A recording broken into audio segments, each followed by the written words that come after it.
Absolute tension energy first है chapter number 4 का next topic है आपकी बुक का पेज नंबर 85 से लेकर 88 तक आज हम कवर करेंगे इस लेक्चर में। एब्सोल्यूट टेंशन एनर्जी से पहले हम पढ़ चुके हैं पिछले टॉपिक में कि पोटेंशियल एनर्जी क्या होती है। कि किसी भी फील्ड के अंदर जब आप किसी बॉडी पे कोई वर्क करते हैं तो वो वर्क उसके अंदर in the form of potential energy store हो जाती है। तो डेफिनेशन पे आने से पहले हम थोड़ा सा इसका ज्योमेट्रिकल या इसकी डायग्राम समझ लेते हैं। आप देखें हमारे सामने ये डायग्राम बनी हुई है जिसमें ये अर्थ है, ये अर्थ का सेंटर है O। हमने क्या किया कि कोई बॉडी है जिसका मास है m, उसको यहाँ से उठा के किसी सर्टन पॉइंट नंबर 1 या 2 या 3 तक हम इसको उठा के ले गए हैं। उस बॉडी के अंदर कोई ना कोई एनर्जी स्टोर हो जाएगी। वो एनर्जी स्टोर क्यों हुई? क्योंकि हमने उस बॉडी के ऊपर कोई ना कोई वर्क किया है। अब आप देखें डायग्राम के अंदर अगर आप बॉडी को पॉइंट 1 तक उठा के लेके जा रहे हो तो पॉइंट 1 का सेंटर ऑफ अर्थ से जो डिस्टेंस है वो है r1। अगर आप बॉडी को उठा के पॉइंट 2 तक लेके जा रहे हो तब सेंटर से जो डिस्टेंस है वो है r2, ये शो किया हुआ। इसी तरह से पॉइंट 3 का जो डिस्टेंस होगा वो r3, r4, nth पॉइंट का डिस्टेंस जो है वो rn होगा। अब हम ये क्यों फाइंड आउट कर रहे हैं? जमीन के करीब एक खास हद तक तो हम कहते हैं कि जी की वैल्यू ग्रेविटेशनल फील्ड जो है वो कांस्टेंट रहती है, लेकिन जब आप एक खास हाइट पे चले जाते हो तो जी की वैल्यू जो है वो वीक होना शुरू हो जाती है, कम होना शुरू हो जाती है, ग्रेविटेशनल फोर्स कम होना शुरू हो जाती है, वीक होना शुरू हो जाती है। तो वहाँ पे जो हम वर्क करेंगे बॉडी के ऊपर वो एब्सोल्यूट वर्क या एब्सोल्यूट पोटेंशियल एनर्जी कहलाएगा। इसलिए हम इसको फाइंड आउट करना चाह रहे हैं। पॉइंट 2 और पॉइंट 1 के दरमियान का जो फासला है उसको हमने कह दिया delta r, that is equal to r2 minus r1, यानी कि r2 डिस्टेंस में से r1 माइनस करोगे तो ये फासला हमारे पास आ जाएगा जो मैंने रेड से हाईलाइट किया हुआ। नेक्स्ट अगर हम पॉइंट 1 और पॉइंट 2 के मिड पॉइंट की बात करें, मिड पॉइंट का मतलब इसके सेंटर में कोई पॉइंट है, यहाँ सेंटर में कोई पॉइंट है, उसका फासला अर्थ के सेंटर से वो आएगा r1 plus r2 divided by 2। ये मिड पॉइंट का फार्मूला होता है कि आप मिड पॉइंट अगर जिन दो पॉइंट्स का निकालना चाहते हैं तो अपर डिस्टेंस या लोअर डिस्टेंस दोनों को प्लस करें और 2 पे डिवाइड करें तो ये हमारे पास मिड पॉइंट आ जाएगा। तो हम कैसे डेफिनेशन करेंगे? Absolute potential energy of a body at certain position is defined as certain positions from point 1, 2, 3 and so on nth point तक the work done by gravitational force in displacing the body from that point to infinity। Gravitational force ने body को point 1 या 2 या 3 से उठा के displacing का मतलब डिस्प्लेसमेंट करवानी है, कहाँ लेके जाना है? एक लार्ज डिस्टेंस पे लेके जाना है, नियर टू इंफिनिटी या इंफिनिटी पे लेकर जाना है। ये डेफिनेशन है आपकी बुक में भी लिखी हुई, आप तैयार कर सकते हैं वहाँ पे। नेक्स्ट हम इसका एक्सप्रेशन फाइंड करते हैं, expression for absolute potential energy. Diagram से आप देख सकते हैं कि मैंने सारा कुछ आपको बताया। Distance of point 1 from centre O r1 है, distance of point 2 from centre O r2 है, और इनके मिड पॉइंट का डिस्टेंस जो है students r1 plus r2 divided by 2 है, ये आ गया। उसके बाद डेल्टा आर की वैल्यू डायग्राम से लिखी r2 minus r1। Delta R क्या है? पॉइंट 1 और 2 के बिटवीन फासला है डेल्टा आर। बड़े डिस्टेंस में से थोड़ा डिस्टेंस माइनस कर दिया r2 माइनस r1। इसको रीअरेंज किया, रीअरेंज करने की वजह से ये r1 यहाँ माइनस का है, इस साइड पे आके प्लस का होगा, तो ये आ गया हमारे पास। इक्वेशन नंबर 1 का नाम दे दिया। नेक्स्ट देखें, यहाँ पे मैंने r की जो यानी मिड पॉइंट जो है उसकी जगह पे r1 प्लस r2 की जगह पे मैंने ये वैल्यू पुट की, r2 की जगह पे delta r plus r1 put कर दिया है ओवर 2। सिंपल हो गया स्टूडेंट। ये r1 प्लस r1 कितना हो गया? 2r1 प्लस डेल्टा r जैसे का वैसे ओवर 2। अब ये 2 इसके ओवर में अलग लिख सकते हैं, इसके ओवर में अलग लिख सकते हैं। जब इसके ओवर में लिखेंगे तो 2 से 2 कैंसिल हो जाएगा और इसके ओवर में 2 वैसे का वैसे आ जाएगा। इक्वेशन 1 आ गई, इक्वेशन नंबर 2 आ गई। ये हम फाइंड आउट क्यों कर रहे हैं, ये आर या डिस्टेंस की वैल्यू हम फाइंड आउट क्यों कर रहे हैं अभी आगे जाके पता चलेगा। नेक्स्ट देखिए हमने क्या किया है, स्केल लिया है, इस इक्वेशन नंबर 2 का स्केल लिया है, दोनों साइड पे स्केल लिया, R scale is equal to right hand side पे स्केल ले लिया, यहाँ पे a plus B whole square का फार्मूला अप्लाई किया, a square plus B square plus 2ab, आप ओपन करके देख सकते हैं यही रिजल्ट आएगा हमारे पास।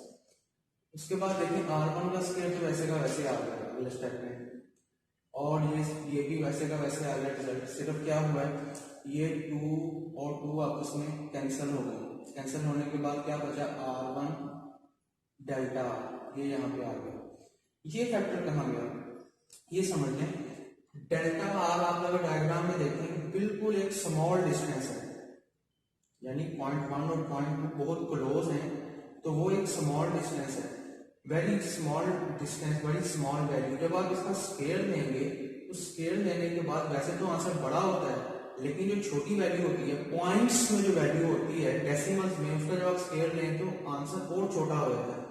तो स्केल लेने की वजह से इस एक्सप्रेशन के अंदर आंसर छोटा आएगा, इसमें हम उसको इग्नोर कर देंगे, निगलेक्ट कर देंगे। ये एक अप्रोक्सीमेशन का तरीका है, मैथमेटिक्स करते हुए कुछ कैलकुलेशंस करते हुए हम कुछ फैक्टर्स को इग्नोर कर देते हैं। दैट्स व्हाई मैंने लिखा निगलेक्टिंग दिस फैक्टर। आगे वजह भी बता दी क्यों, डेल्टा आर बहुत स्मॉल है, is very very less than r1, r1 और r2 की निस्बत डेल्टा आर बहुत छोटा है, इसलिए हमने इस फैक्टर को इग्नोर कर दिया। ओके, नेक्स्ट है r1 square plus r1 delta R की वैल्यू, यहां से इक्वेशन नंबर 1 से डेल्टा आर की वैल्यू आ गई r2 minus r1, simple. r1 इसके साथ भी मल्टीप्लाई हो गया, इसके साथ भी मल्टीप्लाई हो गया, ये आ गया, ये प्लस का r1 स्क्वायर है और ये माइनस का r1 स्क्वायर है, ये कैंसिल हो गए। सो क्या बच गया, r1 r2 r स्क्वायर का आंसर हमारे पास आ गया इक्वेशन नंबर 3 का, इसको रोक दो। r2 फाइंड किया मैंने पहले ही बताया कि अभी हमें पता चलेगा। नेक्स्ट है gravitational force at mid point या central point of 1 and 2 is given as 1 और 2 के सेंट्रल पॉइंट पे जो अगर बॉडी हमारी पड़ी हुई है मैस m की बॉडी, तो उसके ऊपर कितनी ग्रेविटेशनल फोर्स लगेगी, that is given by Newton gravitational law. Matter में भी आप पढ़ के आए हैं, न्यूटन ग्रेविटेशनल लॉ क्या होता है, F is equal to G m1 m2 over r square. यहाँ पे m1 m2 की बजाय मैंने capital M is the mass of earth, small m is the mass of body, इस बॉडी को आप मूव करवा रहे हैं, over r square. r square की वैल्यू इक्वेशन 3 से हमने यहाँ पुट कर दिया, r स्क्वायर की जगह क्या लिख दिया, r1 r2 ये लिख दिया।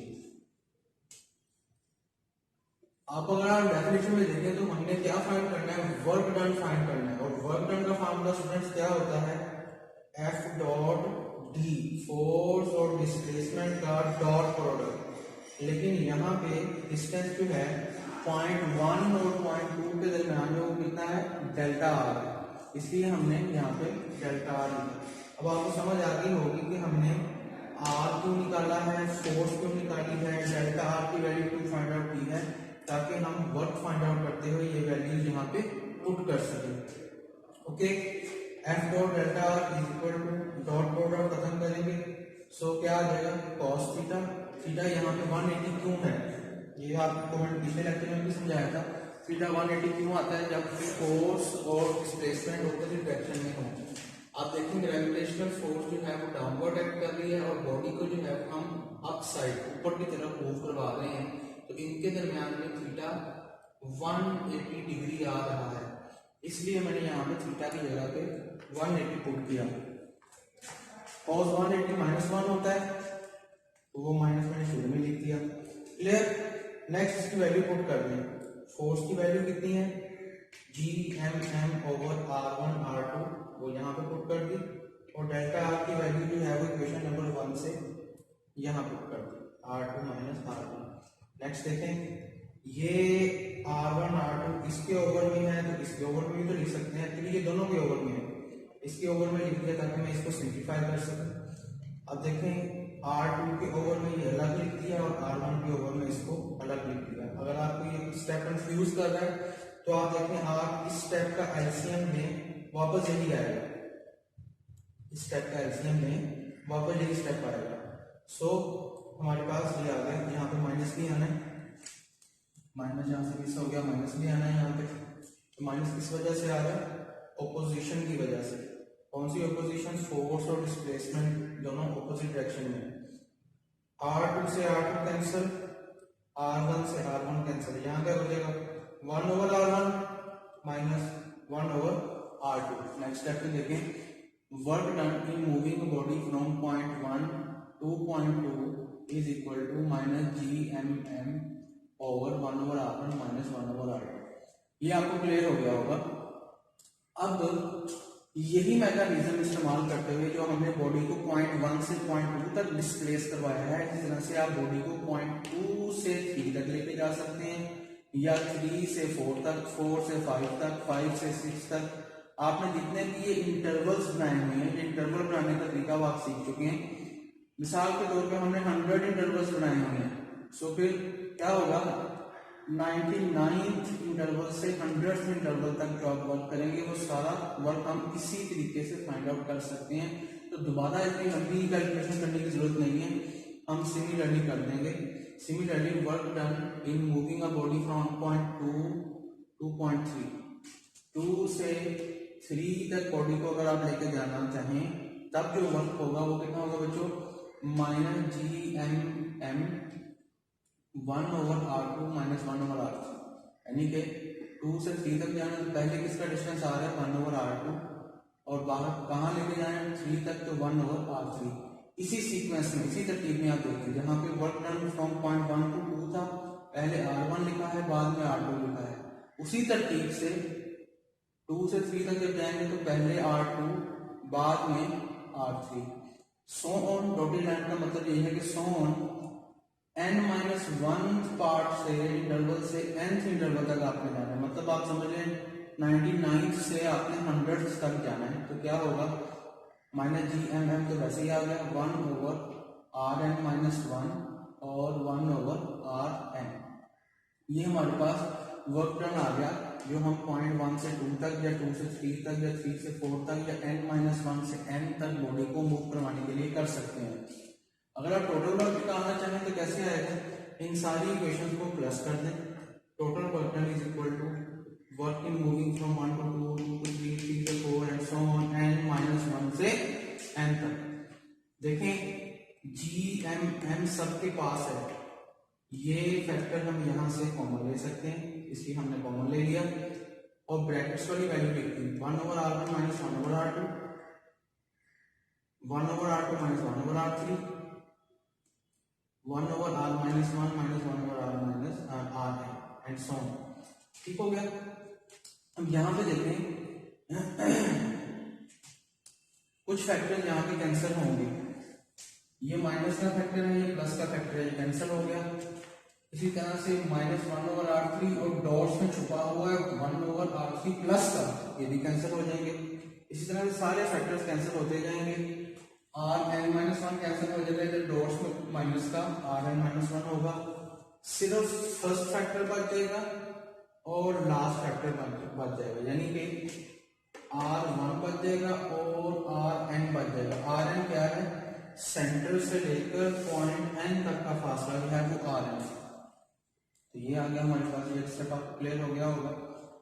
तो ये टोटल वर्क डन आया है minus GMM 1 over R1 minus 1 over R1। अगर आप इसको डेफिनेशन से कंपेयर करें तो यही कहा था, आप किसी बॉडी को किसी खास डिस्टेंस तक लेकर जाना चाहते हैं, यानी कि पॉइंट 1 से किसी खास डिस्टेंस से उठा के आप इंफिनिटी पे लेना चाहते हैं। इंफिनिटी से मुराद है तो अनडिफाइंड भी कह सकते हैं कि आप किसी खास डिस्टेंस तक, लार्ज डिस्टेंस तक बॉडी को डिस्प्लेस करवाना चाहते हैं। उसके लिए जो आप वर्क करेंगे वही वर्क बॉडी के अंदर in the form of potential energy store हो जाएगा, लेकिन अब वो अकेली पोटेंशियल एनर्जी नहीं कहलाएगी, एब्सोल्यूट पोटेंशियल एनर्जी कहलाएगी। क्लियर? हमने मान लिया कि अगर आर एन जो है वो बहुत ज्यादा लार्ज हो जाए, अनडिफाइंड हो जाए, आर एन यानी कि डिस्टेंस जो है वो nth पॉइंट का बहुत ज्यादा हो जाए, तो क्या होगा, 1/Rn is equal to 1/infinity, वो अनडिफाइंड होता है। यानी कि अगर आप कैलकुलेटर पे भी लिख के देखें ना 1/infinity तो वो अनडिफाइंड आएगा, 1/0 लिखेंगे तो अनडिफाइंड आएगा, 1/infinity लिखेंगे तो 0 आएगा। क्या मतलब, एक कोई चीज है उसको इंफिनिटी भी आप अनडिफाइंड पे डिवाइड कर रहे हैं, डिवाइड करने के बाद आंसर जो है वो 0 आएगा। तो ये वाला फैक्टर 0 हो गया, 1/Rn क्या हो गया, आप देख सकते हैं 0 हो गया। क्या बचता है यहाँ पे, माइनस GMM 1/R1। यही वर्क जो है वो बॉडी के अंदर in the form of absolute natural energy store हो जाता है, इसलिए हमने इसकी जगह पे एब्सोल्यूट नेचुरल एनर्जी का सिंबल जो है वो U है, U लिख दिया, U is equal to minus GMM/R। R1 जो है बेटा यहाँ पे सबस्क्रिप्ट है, जो नीचे छोटा सा 1 लिखा हुआ है इसको सबस्क्रिप्ट बोलते हैं। तो सबस्क्रिप्ट अगर आप यहाँ से खत्म करते हैं तो एक जनरली आप इसको R कह सकते हो, मतलब R1, R2, R3, R4 कुछ भी आप जनरली उसको R कह सकते हो। हमने लिखा this is the general expression for absolute gravitational potential energy. Absolute gravitational potential energy का एक्सप्रेशन हमारे पास आ गया है। अगर ये की बॉडी जो पॉइंट 1 या पॉइंट 2 या पॉइंट 3 पे हम लेके गए हैं वो सरफेस पे आ गया, जमीन की सरफेस कहाँ ये है, अगर इस सरफेस ऑफ अर्थ पे आ जाए तब जो है वो फासला कितना होगा सेंटर से, और करें सेंटर से जो है वो सरफेस तक का फासला कितना होगा, वो स्टूडेंट रेडियस ऑफ अर्थ होगा। आप जानते हैं सेंटर से लेकर सर्कमस्टेंस तक का जो डिस्टेंस होता है वो रेडियस होता है। अगर बॉडी हमारी इस पॉइंट पे पड़ी हुई है सरफेस पे, तो आप डिस्टेंस क्या मान लेंगे, रेडियस ऑफ अर्थ। यही लिखा at the surface of earth distance R कितना हो जाएगा, वो रेडियस ऑफ अर्थ के इक्वल हो जाएगा। सो आर की जगह मैंने लिख दिया radius of the earth capital R. तो this is the final expression. अब यहाँ पे इंटरेस्टिंग चीज ये है कि नेगेटिव साइन जो है वो यहाँ पे स्टूडेंट्स को अक्सर कंफ्यूज करता है। पहली बात तो ये नेगेटिव साइन की सिग्निफिकेंस क्या है, इसकी अहमियत क्या है। अहमियत इसकी ये है कि यहाँ पे हमें पता चल रहा है कि ग्रेविटेशनल फील्ड जो है जमीन की वो अट्रैक्टिव होती है। आप एक चीज याद रखिएगा कि नेगेटिव फोर्सेस जितनी भी हैं वो सारी अट्रैक्टिव होती हैं और पॉजिटिव फोर्सेस जो हैं वो हमेशा रिपल्सिव होती हैं। क्यों होती है ये आपको पता चल जाएगा। Negative sign indicates that, negative sign क्या बता रहा है हमें, अर्थ की ग्रेविटेशनल फील्ड जो है वो अट्रैक्टिव है। क्या हुआ, अट्रैक्टिव का मतलब मैंने आपको बताया कि नेगेटिव जो फोर्सेस आएंगी वो हमेशा अट्रैक्शन को शो करेंगी और पॉजिटिव जो है वो हमेशा रिपल्जन को शो करेंगी। दूसरी बात, नेगेटिव